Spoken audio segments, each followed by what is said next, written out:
I woke up to what looked like a yoga cult had invaded paradise. 500 tents, dream catchers, and wind chimes stretched across my creek front pasture like a psychedelic fungus.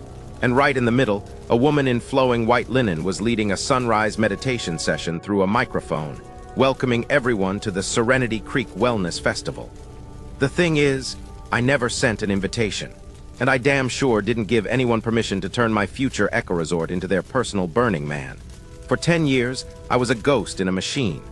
A software engineer in a high-rise cubicle in the city fueled by stale coffee and the constant, low hum of servers. My world was a grid of spreadsheets and lines of code. My life a series of deadlines and notifications that pinged away the hours until I was too tired to do anything but sleep and start over. Then, my grandfather passed. He left me everything he had. 200 acres of rolling California hills, a winding creek so clear you could count the stones on the bottom, and a silence so deep you could hear your own heartbeat. It was a world away from the concrete and glass I had come to despise. He also left me a binder, a thick 3-ring behemoth bound in cracked leather, filled with his meticulous handwritten notes. His dream, spelled out in faded blue ink, was to turn this place, Whispering Creek Ranch, into a sanctuary. Not a resort in the flashy sense, but a place for people to unplug from the very noise I was drowning in. It became my dream, too. I quit my job, a move that made my boss look at me like I'd just announced my intention to join the circus. I sank every penny of my savings, the money I'd painstakingly built up over a decade of debugging other people's problems, into this project. I moved into his old, dusty ranch house, a place that smelled of old wood, pipe tobacco, and a lifetime of hard work. The plan was simple, at least on paper. Build a handful of small, sustainable cabins that blended into the landscape. Start an organic farm to supply the kitchen. Offer quiet, tranquility, and a connection to something real.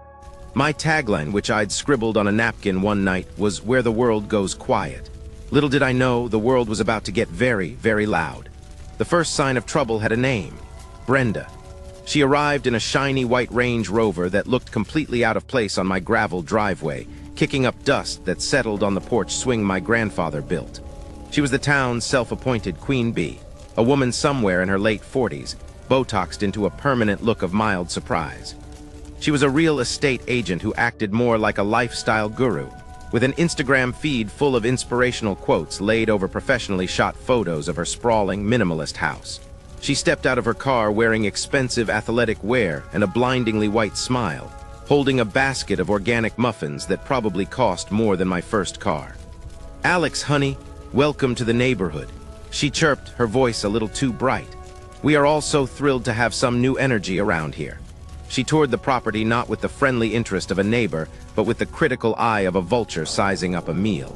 She talked about synergy and community, but her eyes were doing the cold, hard math of square footage and potential lot lines. She'd point to a field of wildflowers and talk about its development potential. She saw my grandfather's sturdy old barn not as a piece of history, but as a clubhouse in the rough. Then, after the nickel tour, came the pitch, delivered as smoothly as a snake oil salesman. "You know," she began, placing a perfectly manicured hand on my arm, "a project like yours, it's a lot for one person. So much work, so much rustic charm to manage." She paused for effect. "I have some investors, wonderful people who would just love to take this off your hands. We could build a premier gated community here. The estate's at Whispering Creek. Has a nice ring to it, don't you think? You'd make a fortune, sweetie. Enough to go buy a real resort somewhere already built." I pulled my arm away gently and gave her what I hoped was a polite but firm smile. "Thanks for the offer, Brenda, but that's not what I'm doing here. This was my grandfather's place. I'm building his dream, not a subdivision." I told her about the eco-resort, the focus on sustainability, the whole world goes quiet thing.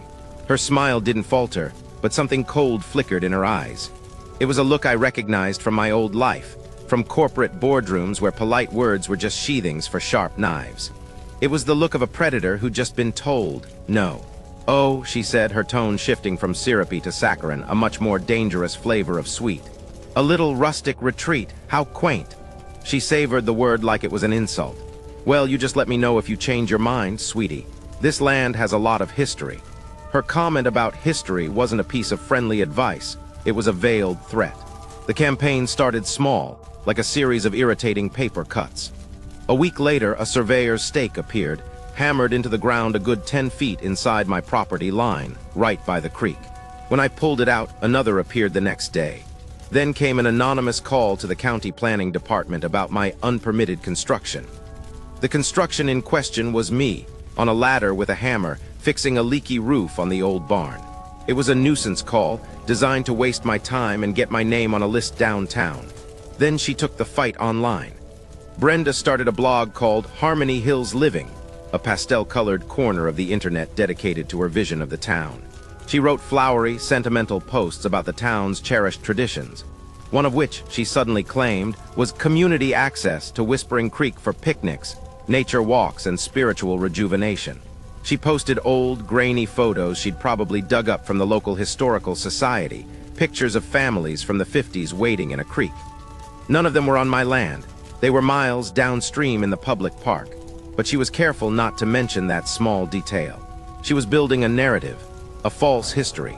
She was methodically, cunningly painting my private property as a public park, and me as the greedy, big city outsider trying to lock it up and hoard its beauty for myself. I put up no trespassing signs along my fence line. They were torn down within a day. I installed a new, heavy-duty gate at the entrance to my driveway. The lock was superglued shut before the week was out. This wasn't a simple misunderstanding between neighbors. This was a siege, a war of attrition. And I had no idea the main invasion was just about to begin.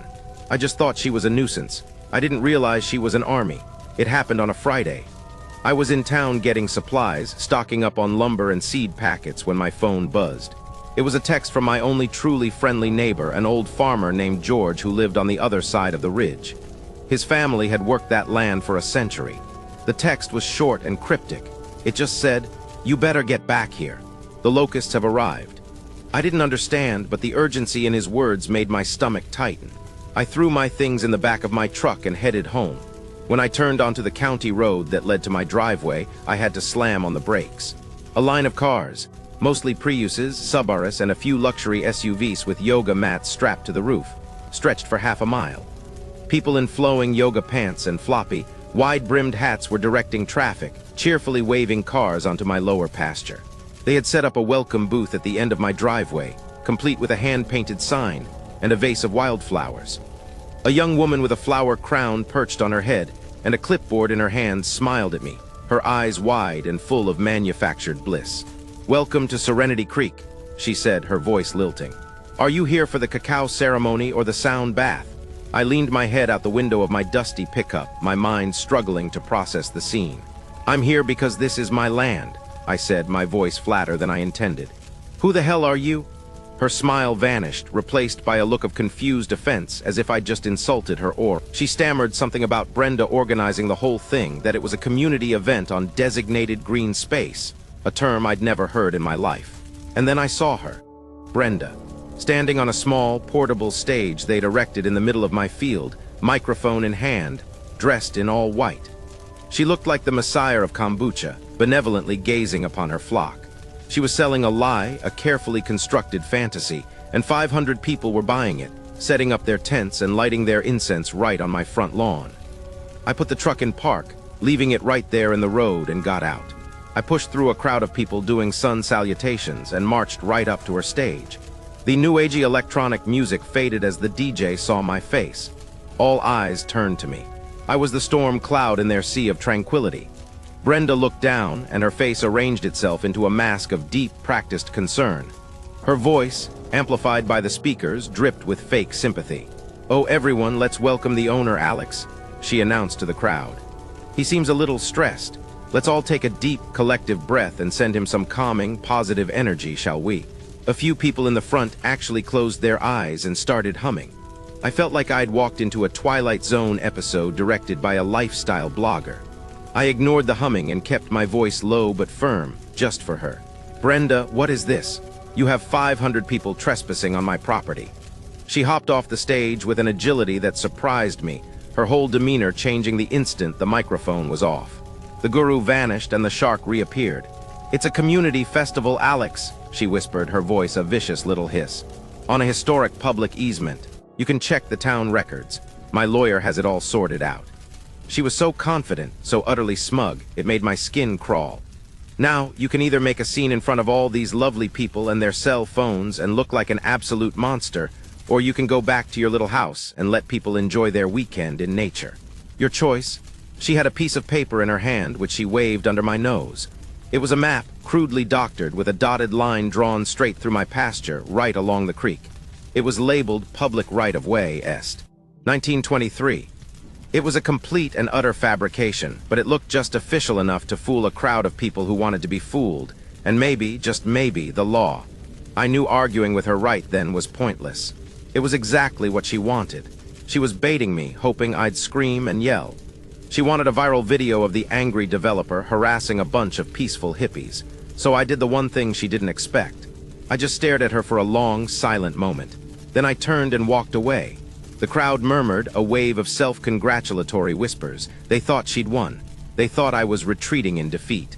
But as I walked back toward my house, through the sea of their tents and tie-dye, I pulled out my phone and hit record. I filmed everything. The cars, the tents, the stage, the trash bags already starting to pile up. I called the sheriff. An hour later, a single patrol car rumbled up my driveway. A tired-looking deputy named Miller, a man who looked like he'd seen it all and was sick of most of it, got out. He listened patiently as I explained the situation, as I showed him the deed to my land, the official property survey maps that clearly showed no public easement whatsoever. He nodded, his expression sympathetic. Then, Brenda descended like a hawk, armed with her fake map and a thick folder of historical precedents that her lawyer had probably printed off the internet that morning. She spouted legal jargon she'd clearly memorized from a website, words that hung in the air with a weight they didn't deserve. Prescriptive easement implied dedication, long-standing community tradition. She painted a picture of a town that had used this land for generations, a story as fictional as her map. Deputy Miller rubbed the back of his neck, his face etched with weary resignation. "Look, son," he said, keeping his voice low so Brenda couldn't hear. "I can see your name right here on this deed. I believe you, but she's got these documents." He gestured vaguely at her folder, claiming a public right-of-way. "I'm not a judge, I'm not a surveyor. This is a civil dispute. My hands are tied. I can't kick 500 people out of here without a court order and with a backlog that could take you months." And there it was, the checkmate she'd been planning all along. She knew the legal system was slow, a lumbering beast that couldn't react in time. By the time a judge ever looked at this, the weekend would be long over, the damage would be done. My eco-resort's reputation would be shot before it even began. My land would be trashed, and she'd have established a pattern of use that her lawyers could use to strengthen their bogus legal claim in the future. She stood just behind the deputy's shoulder, giving me a tiny, triumphant smirk. I felt a surge of pure, helpless rage. This was my dream, my grandfather's legacy, and it was being trampled into the mud for her greed, while the law just stood there and shrugged. The law had failed me. The whole world was having a party on my future, and I was told to just stand there and watch. But Brenda made one critical mistake. She thought my grandfather only left me land. He left me secrets, too. I spent that night on my porch, listening to the drums circle from hell. Every beat of their bongos felt like a hammer against my skull. The air, usually clean and smelling of pine and damp earth, was thick with the scent of patchouli and cheap marijuana. I felt utterly defeated. I sat there in the dark, seriously considering calling my old boss, swallowing my pride, and begging for my soul-crushing job back. At least in that world, the rules, however stupid, were clear. Then my eyes landed on the old, faded photo on the mantelpiece inside, illuminated by the glow of the festival. It was my grandpa, standing in this very spot, squinting into the sun. He was a tough, quiet man with hands like worn leather, hands that could fix an engine or deliver a calf with equal skill. He wasn't the type of man to get pushed around. He had this saying he'd repeat whenever I was a kid and got frustrated trying to build something. "The land provides its own solutions, son. You just have to know how to listen." It felt less like a memory and more like a direct message. An idea, faint at first, began to spark in the back of my mind. I got up, walked past the window and the view of the pulsating party, and went to the attic. It was the one place in the house I hadn't touched yet, a dusty time capsule full of his old life. Cardboard boxes of dusty tools, old fishing gear, stacks of National Geographic magazines from the 70s. And in the far corner, covered by a canvas tarp, was a heavy oak chest. I lifted the lid. Inside, beneath a pile of old flannel shirts that still smelled faintly of him, was the binder. the real one. Not the tidy one from the lawyer's office with the deed and the title insurance, but his personal ledger, his Bible for this land. I took it downstairs and sat at the kitchen table, the distant thumping of the festival's bass providing a grim soundtrack. The binder was a complete history of the ranch, written in my grandfather's meticulous engineering-style script. He documented everything: rainfall totals, crop yields, cattle sales, the day he fixed the fence on the North Ridge. It was a life recorded in ink, but tucked away in the very back in a plastic sleeve I found it, a section titled Water Management. My heart started to beat a little faster. Decades ago, back in the 50s, the state had gone through a massive, multi-year drought. To manage the crisis, they had granted specific, ironclad water rights to the original landowners along the creek systems. My grandfather, being an engineer by training before he became a full-time rancher, hadn't just accepted the rights. He'd built a system to use them. He'd designed and constructed a small, hidden earthen dam a half-mile upstream from the house, and a series of old sluice gates and diversion channels to irrigate his pastures during the dry months. I unfolded the document attached to his diagrams. It was an official, stamped, and sealed water rights agreement from the State Water Resource Board. The language was archaic but unambiguous. As the legal owner of the property designated Whispering Creek Ranch, I had the right to divert, store, and utilize the full flow of Whispering Creek for agricultural purposes as needed. He hadn't used the system in over 30 years.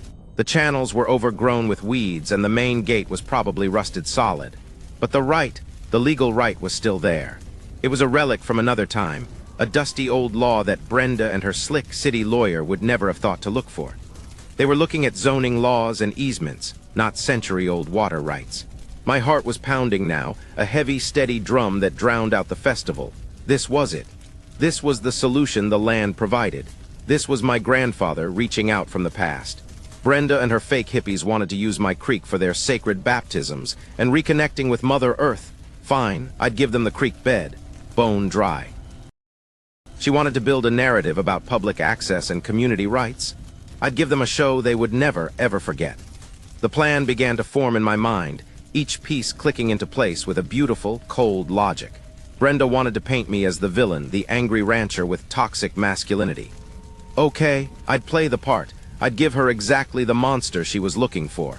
My grandfather, in addition to his regular cattle, kept a small herd of 10 prime breeding bulls. They were massive, muscular animals, mostly gentle giants more interested in chewing cud than chasing people. But to a bunch of city folks dabbling in psychedelics and sound baths, they might as well be fire-breathing dinosaurs. They would be my distraction, my magnificent red herring. While the entire festival and all their cameras were pointed up at the ridge watching the bulls, I'd be a half-mile in the other direction, turning off the water. The performance had to be perfect. It had to be shocking. And most importantly, every single step had to be perfectly, unimpeachably legal. Brenda thought she was writing the story. I was about to give it a hell of a plot twist. The next morning, I went to war. But my weapons weren't rage and fury. They were a printer and a cell phone. My grandfather had taught me that the smartest fights are won on paper long before they are won on the ground. First, I went to my office, powered up my laptop, and went to the website for the County Water Resource Board. I found the section for dormant agricultural rights. As I suspected, the process for reactivating them was simple. They just assumed no one would ever bother. I filled out the online form, citing the original 1950s agreement number from my grandfather's binder, and paid the $25 reactivation fee with my credit card. The website spat out a confirmation email and a permit number. It was all perfectly legal, all completely official. Step 1 was complete. Second, I typed up a formal document. I used the most boring, bureaucratic language I could muster. It was titled, Official Notice of Livestock Relocation and Temporary Pasture Rotation. It stated that on Saturday today at 2:00 p.m., I, the owner of Whispering Creek Ranch, would be moving my bull herd from the west pasture to the north pasture for the purposes of seasonal rotational grazing, a standard and necessary agricultural practice. For their safety, it advised that all unauthorized persons and property should be cleared from the area between the 2 points. The path I designated just so happened to run along the entire length of the ridge that overlooked the festival site. I printed 3 copies. I drove into town and filed one with the sheriff's office, getting a time-stamped receipt from the clerk. I filed another with the county animal control office. The third one, my masterstroke, I scanned and emailed directly to Brenda's public business address with the subject line: Official Notice, Whispering Creek Ranch. I wanted her to know. I wanted her to think the bulls were the main event. I wanted her to focus on the wrong threat. Next, I set the stage. I spent the next few hours setting up cameras. I had a few old GoPros and some trail cams I'd bought for watching wildlife. I placed them everywhere, hiding them in trees, on fence posts, all aimed at the festival and the path the bulls would take. I wanted every angle. I wanted footage of the peaceful wellness festival, the overflowing trash cans they weren't dealing with, the cars parked on sensitive creekside vegetation, the sound system blasting, healing frequencies at 100 decibels. I wanted a complete record of their trespass and their hypocrisy. Then I went to see my neighbor, George. I drove my truck up the back road to his farmhouse. He was on his porch cleaning a rifle, and he grinned when he saw me pull up. "Figured you'd be over," he said, his voice a low, gravelly chuckle. "So what's the plan, city boy? Gonna fight fire with fire?" I sat down and laid it all out for him. The water rights, the sluice gate, the bulls as a distraction. When I finished, his eyes, which were usually placid, lit up with a kind of fierce joy I'd never seen before. "Divert the creek." He barked out a laugh that sounded like rocks in a tumbler. "Your granddaddy would be so damn proud of you, kid. That old coot loved that system, always said it was his ace in the hole." He slapped his knee. "You need an extra hand." "All I need," I said, "is for you to be at the main sluice gate at 2 p.m. It's up the service road about a half-mile past my property line. The lever is probably rusted to hell, and I can't risk not being able to open it myself when the time comes. I need to be down here managing the actors." He agreed without a second thought. My final preparation was the bulls themselves. I walked out to the west pasture, a bucket of their favorite sweet feed in my hand. They just blinked at me, their massive heads low, chewing their cud in a slow, rhythmic motion. They weren't instruments of chaos. They were actors in my play, and their only role was to walk, slowly and deliberately, from one field to another, about 200 yards away from the nearest tent. But from the festival below, with their backs to the sun, they would look like an army of monsters cresting the hill. At 1:45 p.m., exactly 15 minutes before showtime, I gave them their final warning. I walked down the hill from my house to the edge of the sprawling camp. The party was in full swing now. The music was louder, the air hazier. Brenda saw me coming and stormed over, flanked by two guys in their 30s who looked like they did far more hot yoga than heavy lifting. She held up her phone, my email glowing on the screen.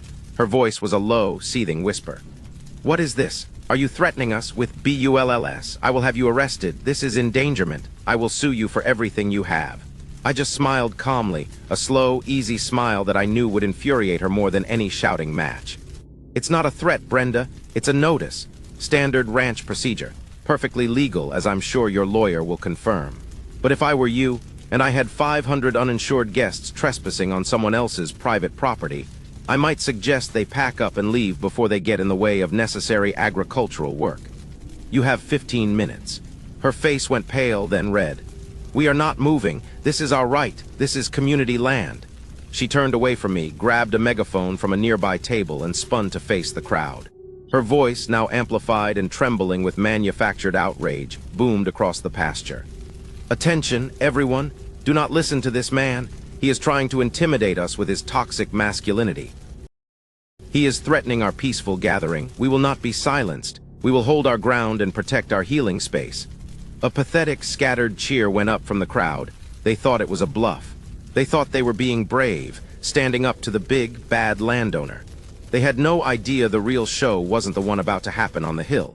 It was the one that was about to happen right under their feet. The clock on my phone ticked over to 1:59. I gave a small nod to George, who I could just barely see as a tiny speck up the valley. The performance was about to begin.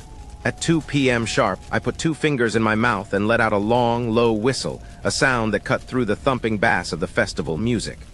From my vantage point on my porch, I could see George, a small figure near the hidden sluice gate, give a wave to let me know he was ready. In the west pasture, the 10 bulls lifted their massive heads, their ears twitching. I rattled the bucket of sweet feed, its sugary scent carrying on the afternoon breeze, and they started moving. It wasn't a stampede. It wasn't a terrifying charge. It was just a slow, heavy, inexorable walk. 10 tons of muscle and bone on the move. But from 500 feet below, to a crowd of city dwellers whose only exposure to livestock was a petting zoo, it looked like the apocalypse on hooves. They appeared on the horizon, dark horned silhouettes against the bright afternoon sky. A ripple of unease, then outright panic, went through the festival. The drum circle faltered, a bongo player dropping his drum with a hollow thud. People started pointing, their faces a comical mixture of enlightened bliss curdling into primal fear.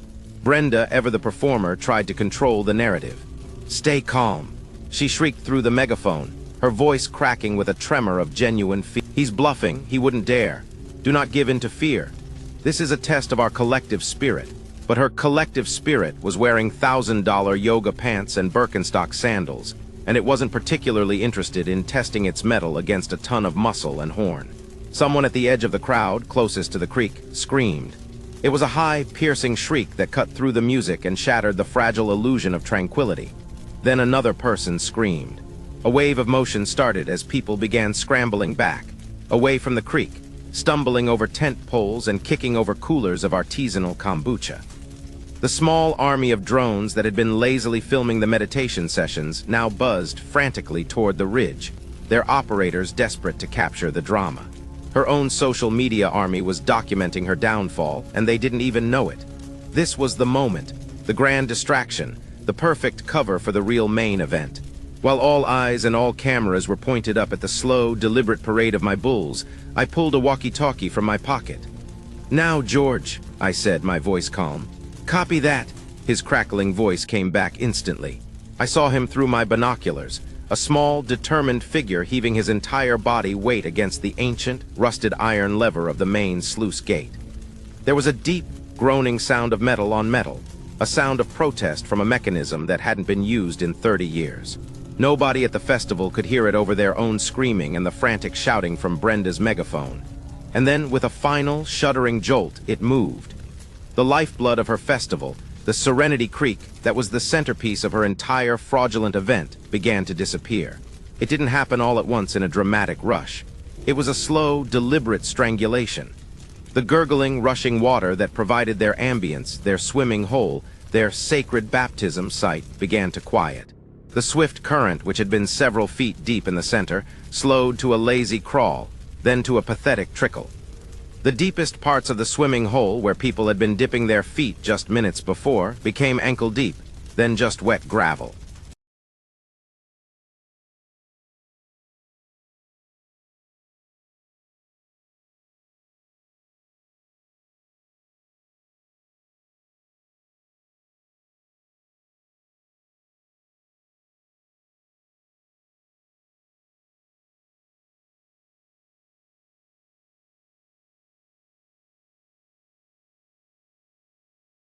A new kind of chaos erupted down below. The screams of fear turned into shrieks of confusion, then disgust. The beautiful, crystal-clear creek that had been the backdrop for 1,000 Instagram photos was now a muddy, stinking ditch. The water level dropped, exposing decades of algae-slimed rocks and soft, deep mud that had been hidden beneath the current. The sacred baptism spot was now a puddle of brown, smelly muck. Their water source, which they had been using to feed their portable camp showers and their outdoor cooking stations, sputtered and died. The smell hit them next. The pungent, primal odor of disturbed river mud, decaying vegetation, and suffocated algae filled the warm afternoon air. It wasn't serene anymore. It wasn't healing. It was gross.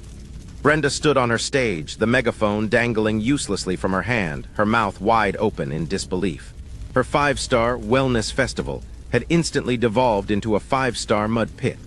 People who had scrambled back from the non-existent threat of the bulls now found themselves on the edge of a stinking trench. One woman in flowing white pants tried to retrieve her yoga mat from the creek bank, took one step too far, and sank up to her knee in thick black mud. Her shriek was one of pure horror.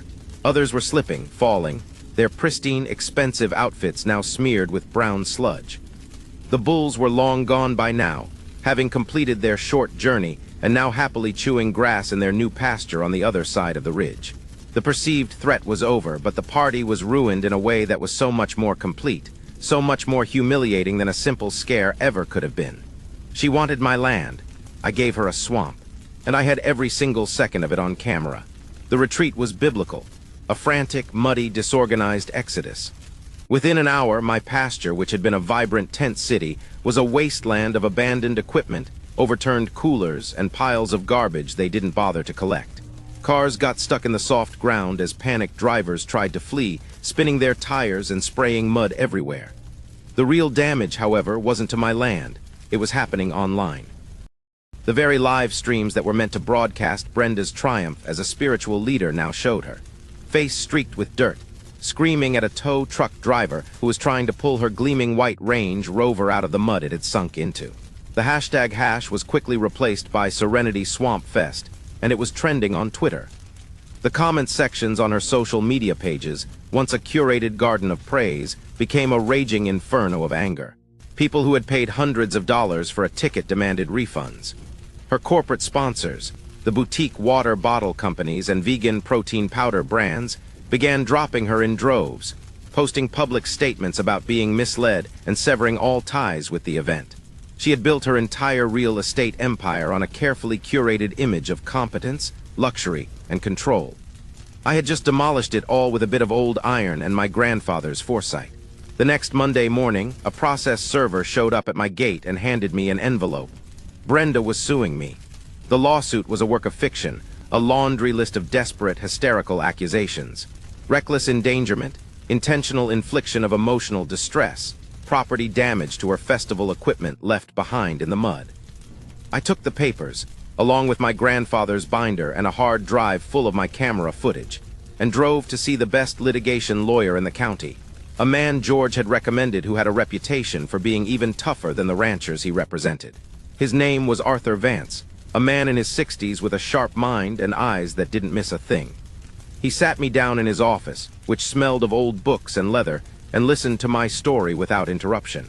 Then I plugged the hard drive into the large monitor on his desk. He watched my videos in silence.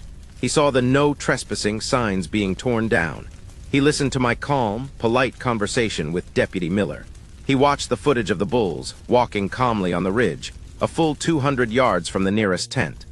And then he watched the grand finale, the beautiful creek turning into a stinking mud pit and the ensuing chaos. He swiveled his chair to look at my grandfather's water rights document, which I had laid on his desk. He read it, then read it again, a slow grin spreading across his face. He leaned back in his leather chair, a long, low whistle escaping his lips. "Mr. Hayes," he said, his voice laced with a humor he wasn't trying to hide. "This isn't a lawsuit she's filed against you. It's a suicide note." He picked up the lawsuit and tapped it with his finger. "She not only organized a mass trespass on your property, she committed commercial fraud by advertising and selling tickets based on access to a natural resource, your water, that she had absolutely no right to. We're not just going to defend against this nonsense. We're going to countersue her into the Stone Age." Our countersuit was a thing of beauty, a masterclass in legal devastation. We sued for trespassing, for the full cost of the cleanup and ecological restoration of the pasture and creek bed. We sued for libel and slander for her malicious online campaign against me. And then came the killer blow, the one Arthur called the main event, tortious interference. We argued that her entire festival was a premeditated, malicious act designed specifically to sabotage my legitimate, developing eco-resort business by creating a false public precedent and damaging the land's reputation for tranquility. Faced with our mountain of evidence, the state-verified water rights, her own social media posts advertising the creek, dozens of videos from every conceivable angle, her case fell apart. Her investors, the ones she had boasted about, pulled out immediately. Her real estate empire, which was built on the shaky foundation of her reputation, began to crumble. She was forced to settle before we ever saw the inside of a courtroom. The settlement was total. She paid for the entire cleanup, a bill that ran into the tens of thousands. She paid for every penny of my legal fees. She paid a hefty, six-figure sum in damages for the tortious interference claim. And as the final, beautiful twist of the knife, she was forced to issue a public court-mandated apology on her Harmony Hills Living blog. She had to admit in her own words that she had falsified the easement claims and had knowingly organized a mass trespass on my private land. Her career was over. My dream was safe. But there was one last piece of justice, one final, quiet checkmate that my grandfather's binder had waiting for her. The settlement was victory enough. I had my peace, my money, and my reputation back. I could have stopped there. But my grandfather, I was learning, was a man who finished what he started. He was more thorough than that. Buried deep within the water management section of the binder, filed behind the sluice gate diagrams, was another map. It was an old survey from the 1940s, showing the original parcel boundaries of the entire valley. It clearly showed that the only legal access road to a large, undeveloped 100-acre parcel of land behind my property ran directly through a forgotten corner of my ranch. A quick search of the county's public records told me everything I needed to know. That undeveloped parcel had been purchased just 3 months ago through a shell corporation by Brenda. It was to be the future site of her magnum opus, the estates at Whispering Creek. Her plan became chillingly clear. She hadn't just wanted to use my creek. She had planned to bankrupt me with legal fees and bad publicity, force me to sell for pennies on the dollar, and then she would have controlled the entire valley. The old access road on my property was just a narrow dirt track, legally protected for agricultural use, but far too small for the construction vehicles and cement trucks she would need. With her finances now in ruins from our settlement, that untouched parcel of land was her last major asset. Her last hope. My lawyer, Arthur, arranged one final meeting. She walked into the sterile conference room looking like a ghost of her former self. The designer clothes were gone, replaced by a simple, drab pantsuit. Her face was pale and drawn. The Botoxed mask of surprise had been replaced by the genuine shock of a woman who had lost everything. I didn't say a word. I just slid the old survey map and a copy of the legal easement document across the polished table. I watched her eyes, no longer cold and calculating but hollow and defeated, trace the lines on the map. I watched the moment of comprehension dawn on her face. She saw the narrow dirt track. She understood that her last escape route, her final chance to salvage something from the wreckage of her ambition, ran through me. I owned the gate.